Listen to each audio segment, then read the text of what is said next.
Yo, yo, yo. Yeah, just had to get on here real quick. Uh, yeah, man, been a little bit under the weather. Yeah, the flu or whatever. But I ain't gonna waste no time. I'm gonna get on here and I'm gonna talk to you guys about strong delusion, man. Because strong delusion is real and it's prevalent amongst our people. You know, uh, it's a little quick sit down. Y'all still gonna see me on the highways and the hedges. I'm gonna probably get out there tomorrow. You know, I'm feeling a little better. Uh, yeah, I had I think the flu or whatever. I still got it, but you know, it ain't gonna stop me from doing the work of y'all by showing y'all shine. So first thing first, I want to give all praise and honor to y'all by showing y'all shine. I like to give double honors to the apostles of great millstone who rule well, and I like to give honors to the Akim that's out here pushing his truth and sincerity to the four corners of this earth. I just want to say shalom to you guys. It's good, hearty shalom. Okay, now, like I say, strong delusion is real. It's real. You know, we see people suffer from strong delusion every day. You know, no matter how you teach them the scriptures, no matter what you tell them, no matter what the proof you show them, they're going to always still lean to their own understanding and still try to find a way to go against what you're saying. You know, because this is what they do. You know, and our people are known for this. You know, stiff neck. So, you know, when it come down to strong delusion, man, you know, you got these Christians and the biggest stronghold of our strong delusions is Christianity and Islam. And the scriptures in Deuteronomy, it said that that we worship gods that neither us nor our fathers have ever known, even wood and stone. The wood represents the cross of Christianity, and the stone represents the stone that sits in the black stone that sits in the city of Mecca. You know, and you know they circle around it 7 times or whatever. They worship that stone. You know, and that's our people's strongest delusions. So, the truth, we got to get back to the truth. Okay, and I'm gonna read y'all some scripture. This is Thessalonians 2:9, and it says this is 2 Thessalonians 2:9. And it says, even him whose coming is after the working of Satan with all power and signs and lying wonders, and with all deceivableness of unrighteousness in them that perish, because they receive not the love of the truth, that they might be saved. You know, so what that means is they don't no matter how you bring the truth to them, they're not gonna receive it. You know, they're gonna find a way to reject it, you know, and they receive not the love of the truth, you know, that they might be saved. And it continues to say, for this cause Yahweh shall send them strong delusion, and that is the strong delusion that I was just talking about, wood and stone, that they should believe a lie, that they all might be damned who believe not the truth, but had pleasure in unrighteousness. See, what you got to understand is unrighteousness, you know, is good. It feels good to our people to be able to do things that they do, you know, with no boundaries and no rules. You know, people love to do stuff like that. No boundaries, no rules. You just do whatever you want to do, and you go to church on Sunday morning and you saved.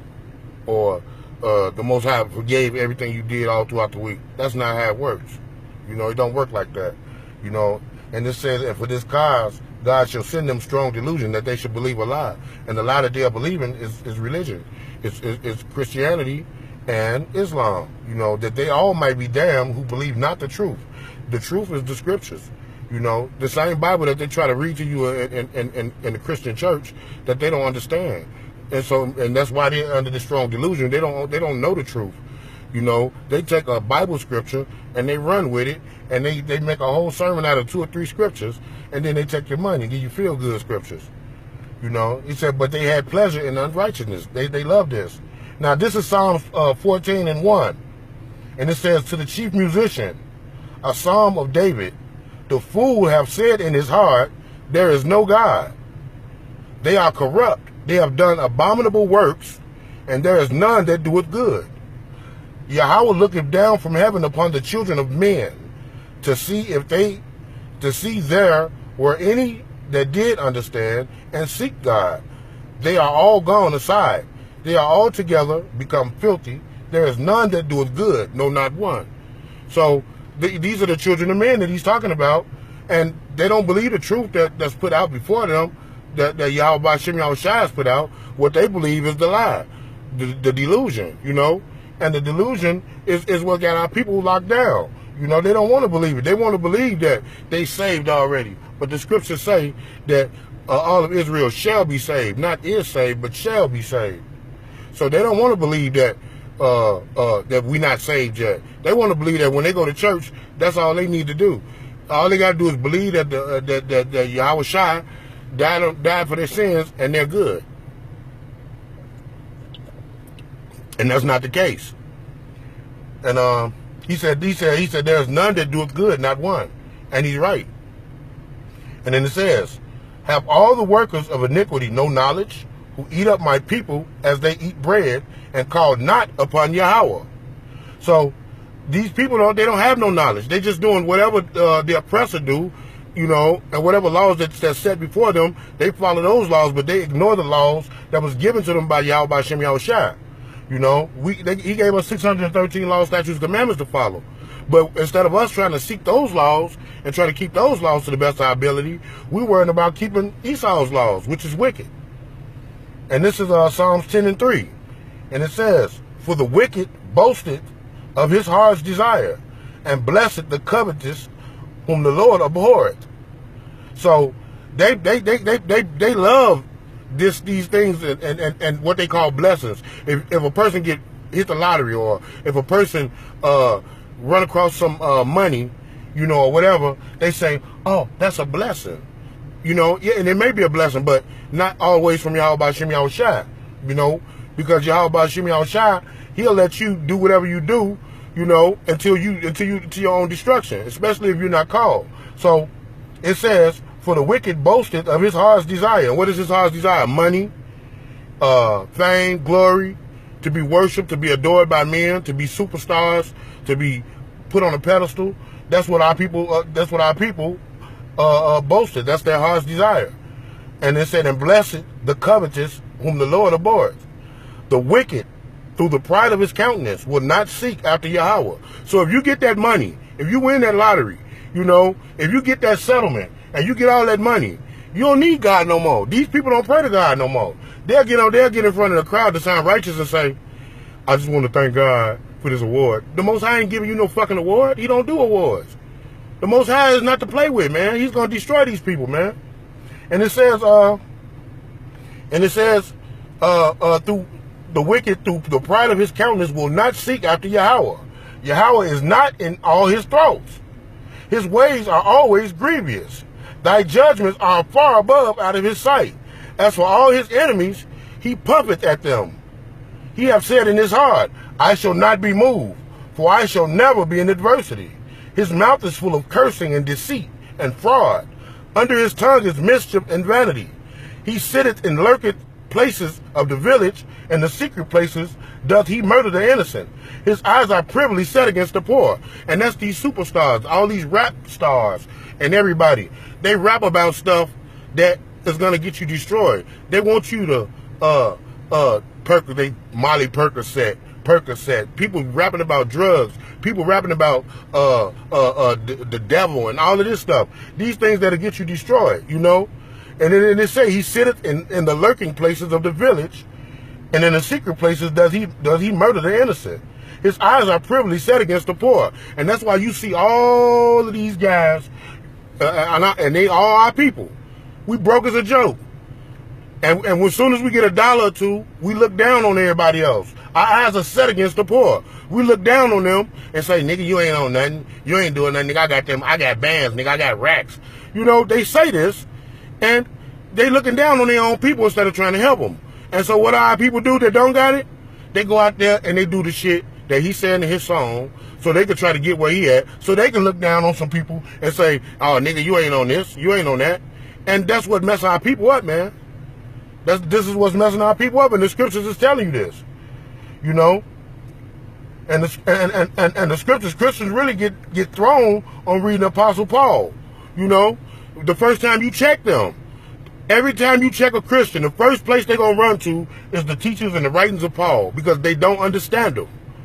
Paul was a prolific writer, and he written in parables. It's just like everybody else did. It's written in parables. You know, the disciples had asked Yahushua, why he said, why speaketh ye in parables? He said, because it is for you, it is meant to know the secrets of the kingdom of heaven. But for them, it is not known. And it ain't no secret that every day, you know, black people, we get together, we could be around a group of white people, and we'll have a conversation, and we'll be talking in our talk, and they won't understand the thing we're talking about. That's spiritual, because that's how we always done it. And that's how these apostles and the Messiah and all of them doing in the scriptures. They speaking in a way where people that's outsiders won't understand. But the people that's meant to understand it will understand it. So this is why they don't got the scriptures right, and they can't get them right. This is why they teach that Yahushua died for everybody, and he didn't. He just died for our own people. So this is 2 Peter 3:16, and it says, as also in all his epistles, speaking in them of these things, in which are some things hard to be understood, which they that are unlearned and unstable rest, as they do also the other scriptures, unto their own destruction.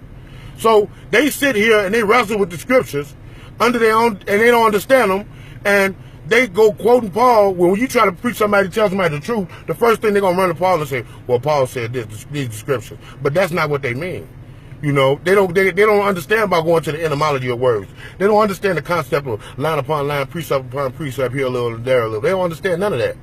You know, they just want to find a way to make righteous the wickedness that they're doing.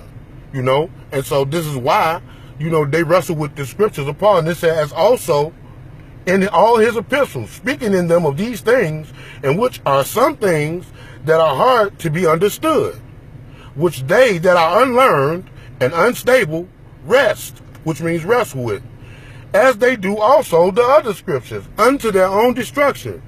So it wasn't meant for them to understand these scriptures. It wasn't meant for them to know.